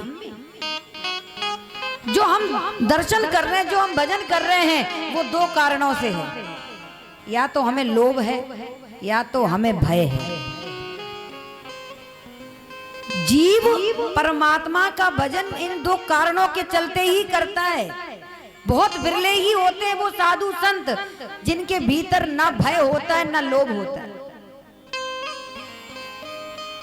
नहीं तो हमें भय तो है कि हमें एक ना एक दिन मरना है, इसलिए भगवान के दर्शन करते रहो महाराज, इन्हीं को अपना मुंह दिखाना है, तो ये भय है। और लोभ, हे प्रभु हमें ये मिल जाए, ये मिल जाए, ऐसा हो जाए, ऐसा हो जाए, तो लोभ है। लोभ से या भय से हम भगवान का भजन करते हैं, प्रेम से नहीं करते। और श्री सूत जी यही बताना चाहते हैं, अहेतुक्य प्रति हता ये आत्मा संप्रसिद्धति। भगवान के चरणों में निष्कपट और निष्काम प्रेम करो। अहेतु की बात कही है। सूत जी कह रहे हैं भगवान के चरणों में कैसा प्रेम हो, अहेतुकी का। दो प्रकार से हम प्रेम करते हैं, एक होता है हेतु का प्रेम और एक होता है अहेतु का प्रेम। हेतु का प्रेम किसे कहते हैं, अब जरा सुनो। हेतु का प्रेम वो है कि जैसे हम मंदिर गए और हमने कहा हे प्रभु, अब हमारा इकलौता बेटा है, बिगड़ रहा है, थोड़ा उसे अकल दे देना, थोड़े उसे समझ आ जाए दुनियादारी की, उसे समझ नहीं है। अब हम ये मांग रहे हैं, ये हम भगवान के सामने भक्ति तो कर रहे हैं, लेकिन ये भक्ति हेतु की है। आपका हेतु छुपा है, उसमें स्वार्थ छुपा है, आपका लोभ छुपा है। जो मैंने पहले बात कही कि हम लोभ से या भय से भगवान का भजन कर रहे हैं, प्रेम से नहीं कर पा रहे।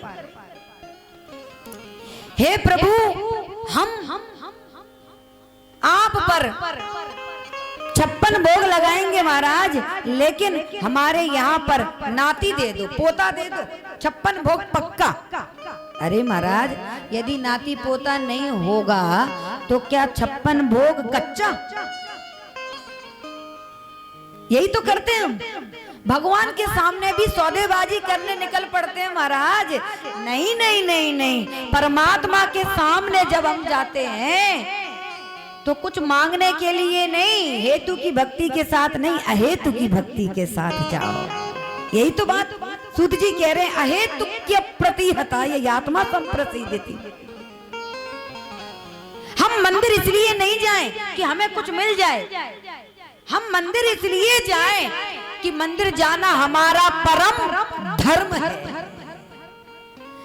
हम भगवान का भजन करें इसलिए नहीं कि हमें कुछ मिल जाए, हमारे जीवन का उद्धार हो जाए। ना ना ना ना, हमारा भजन करना परम धर्म है, क्योंकि यही वचन देकर के हम आए, भूल जाते।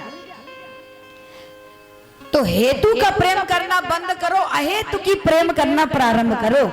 यही तो बाबा तुलसीदास जी कह रहे हैं, निर्मल मन जन सो मोहि पावा, निर्मल मन जन सो मोहि पावा, निर्मल मन जन सो मोहि पावा, निर्मल मन जन सो मोहि पावा, मोहि कपट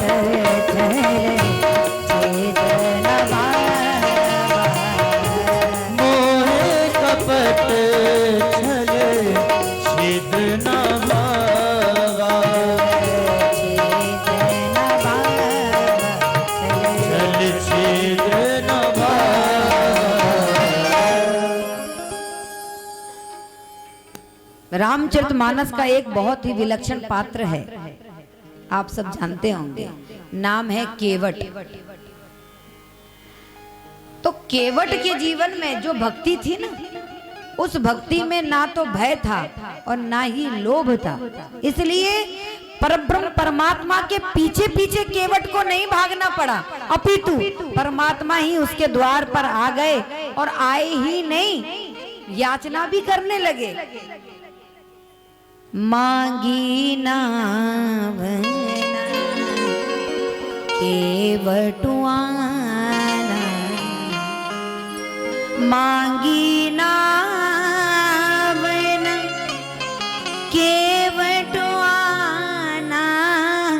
और कही तुम्हारे मरम में जाना। जो भक्त निष्काम भक्ति के तट पर होता है, उस भक्त के द्वार पर परमात्मा को स्वयं चल करके आना पड़ता है। इस बात का दर्शन हमें केवट के चरित्र में होता है। और ऐसा विलक्षण भक्त महाराज कि भगवान उसके द्वार पर खड़े हैं, राम लक्ष्मण सीता, लेकिन बड़ी मस्ती है इसके जीवन का। आनंद देखो, नाव बंधी हुई है तट से और लेटा हुआ है नाव में, पैर पर पैर रख करके पैर को ऐसे ऐसे हिला रहा है भगवान आकर, और जिसके द्वार पर पूरी दुनिया मांगती है, ब्रह्मा मांगते हैं, सनकादिक मांगते हैं, इंद्र मांगते हैं, वही परब्रह्म परमात्मा आज ऐसी घटना घटी कि गंगा के तट पर आकर के केवट से मांगने को बाध्य हो गया। तो ऐसा कुछ विशेष तो होगा। तो महाराज हमारे जीवन में भी जो भक्ति हो बहुत आवश्यक है कि वो भक्ति सकाम से धीरे धीरे निष्कामता की ओर गतिमान हो जाए। मैं ये नहीं कहती कि आज से ही आप निष्काम भक्त बन जाओगे, नहीं, ये थोड़ी कठिन यात्रा है। हम संसारी हैं ना, मैं ये अपने अनुभव से बोल रही हूँ, हम संसारी हैं तो हम इतनी जल्दी आसक्ति कैसे छोड़ सकते? हमें तो सब कुछ चाहिए, हमारे बच्चे भी स्वस्थ रहें, अच्छी पढ़ाई भी करें, अच्छा काम भी करें, अच्छा व्यापार भी चले, सब कुछ चाहिए। तो सकाम से निष्कामता की ये जो यात्रा है ये थोड़ी कठिन है, लेकिन धीरे धीरे हम ये प्रयास करें कि हम प्रभु इतनी कृपा करना कि अभी तो हम आपके सकाम भक्त हैं, लेकिन धीरे धीरे धीरे धीरे धीरे धीरे धीरे धीरे हमारा मन आपसे इस प्रकार से प्रेम करने लगे कि वो निष्काम भक्ति में बदल जाए। तो महाराज भगवान के पास जाकर के आप कभी मांगो मत। मैंने आपको पहले बताया कि हम भगवान से क्या अपनी हैसियत के हिसाब से ही मांग पाएंगे, लेकिन भगवान जब देते हैं तो अपनी हैसियत से देते हैं। तो भगवान से मत मांगो, भगवान को ही मांग लो, सारा झंझट खत्म हो जाएगा। अरे महाराज फिर तो माला माल हो जाओगे, ये मांगा मूंगी का चक्कर ही खत्म कि प्रभु आप हमारे हो जाओ, हमें कुछ नहीं चाहिए।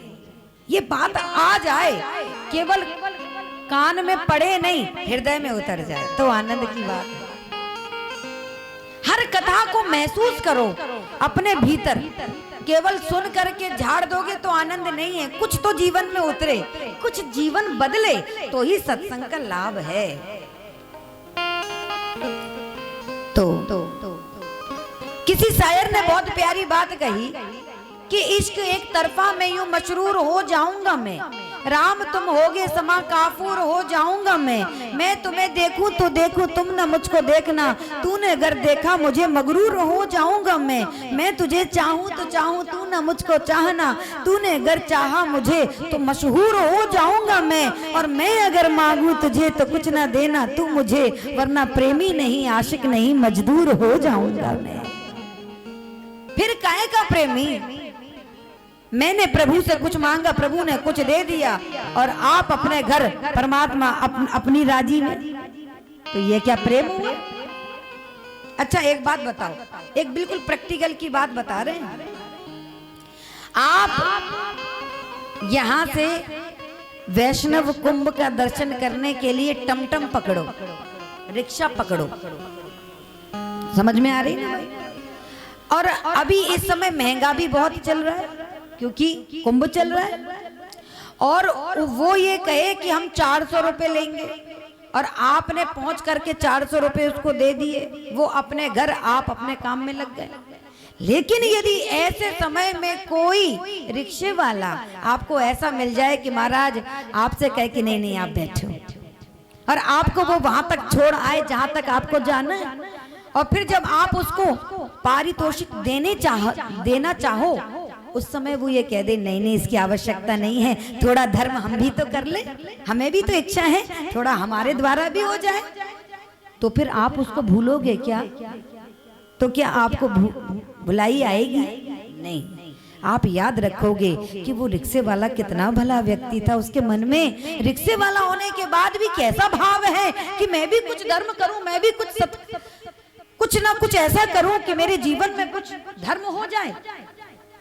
और यदि लेन देन कर लिया तो फिर आप याद करोगे क्या? ऐसे तो न जाने कितने रिक्शे वाले जीवन में मिले जिसने लिया और अपने अपने काम में चले गए। तो लेने देने की बात ही खत्म हो जाए, प्रभु के सामने यही प्रार्थना करो। श्री सूत जी कहते हैं महाराज, आपने पूछा कि हम किसको माने किसको छोड़ें, दूसरा प्रश्न। तो महाराज निंदा किसी की नहीं करनी चाहिए, निष्ठा एक में रखनी चाहिए। अब ये नहीं कि आपके इष्ट भगवान भोलेनाथ हैं तो आप दूसरे के इष्ट को कहो कि ये वो तो छोटे हैं। आपके इष्ट भोलेनाथ है तो आप कहो भोले बाबा ही सर्वश्रेष्ठ हैं, राम जी तो छोटे हैं, कृष्ण जी तो छोटे हैं, भोलेनाथ ही बड़े। किसी के इष्ट दुर्गा मैया हैं तो कहने लगे कि दुर्गा मैया श्रेष्ठ हैं, राम जी छोटे हैं, कृष्ण छोटे हैं, शिव ना ना ना ना। निंदा किसी की नहीं, लेकिन निष्ठा एक।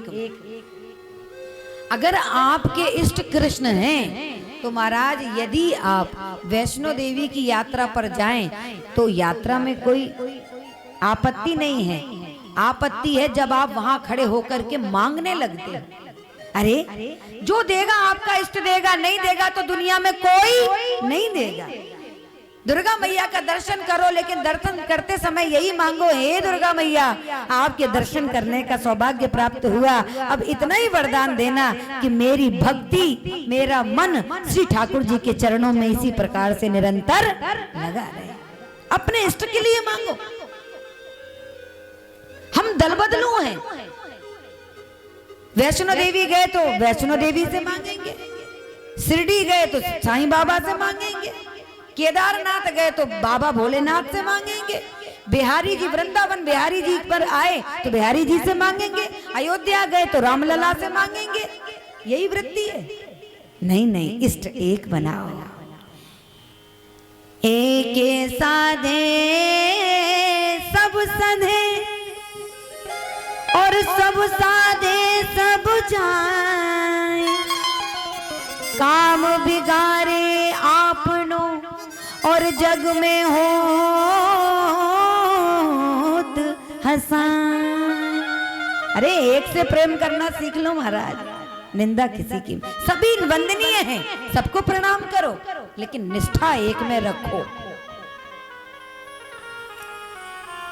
तीसरी बात आपने ये पूछा, सूत जी कह रहे हैं कि भगवान अजन्मा होने के बाद जन्म क्यों लेते हैं? तो देखो भगवान तो अजन्मा ही हैं, प्रेमियों के प्रेम के वशीभूत होकर के भगवान का प्राकट्य होता है।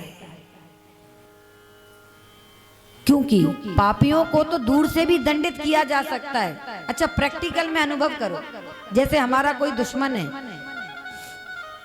तो हम दूर से छुप करके गोली चला दें, क्या वो देख पा रहे हैं? दूर से पत्थर मार करके खोपड़ी फोड़ दें, वो देख रहा है? नहीं देख रहा है। डंडा उठा करके मार दें दूर से फेंक करके, तो ये काम तो दूर से भी हो सकता है, लेकिन किसी को प्रेम देना है तो क्या दूर से करोगे? प्रेम देने के लिए तो निकट आना ही पड़ेगा ना। तो भगवान का प्राकट्य पापियों के लिए नहीं, भक्तों के उद्धार के लिए और भक्तों को प्रेम देने के लिए होता है। सूत जी कह रहे हैं। सूत जी ने आगे बताया महाराज, भगवान के जो 24 अवतारों में जो 24 अवतार हुए हैं उनमें सारे के सारे अवतार वंदनीय हैं, लेकिन रामावतार और श्री कृष्णावतार ये सर्वश्रेष्ठ अवतार बताए। और इन दोनों का उल्लेख भागवत महापुराण में वेदव्यास जी ने भी किया। वेदव्यास जी का नाम आते ही सूत जी से सौनक जी ने प्रश्न कर दिया, महाराज ये व्यास जी कौन है जिनका नाम अभी अभी आपने लिया? तो सूत जी कहने लगे, देखो सबसे पहले हुए नारायण, नारायण के नाभि कमल से हुए ब्रह्मा जी, ब्रह्मा जी के पुत्र हुए वशिष्ठ, वशिष्ठ के पुत्र हुए शक्ति, शक्ति के पुत्र हुए पराशर, पराशर के पुत्र हुए व्यास। जन्म लेते ही परिव्राजित होकर के वन में जाने लगे, बद्री विशाल में सम्यप्रास नाम की कुटिया बना करके भजन करने बैठे। तो महाराज भजन में संत है ना, तो मन नहीं लग रहा, क्योंकि जैसे ही भजन करते हैं तो दुनिया वाले दुखी दिखाई दे रहे हैं। संत तो वास्तव में संत तो वही है जो जगत कल्याण की भावना से ओतप्रोत रहता है। ये ऐसे ही तो संत है। जब स्वयं के लिए भजन करने के लिए बैठे तो दुनिया वाले दुखी दिखाई दे रहे हैं, तो इन्होंने अपना भजन बंद करके विचार किया, पहले मैं दुनिया वालों का कल्याण तो करूं।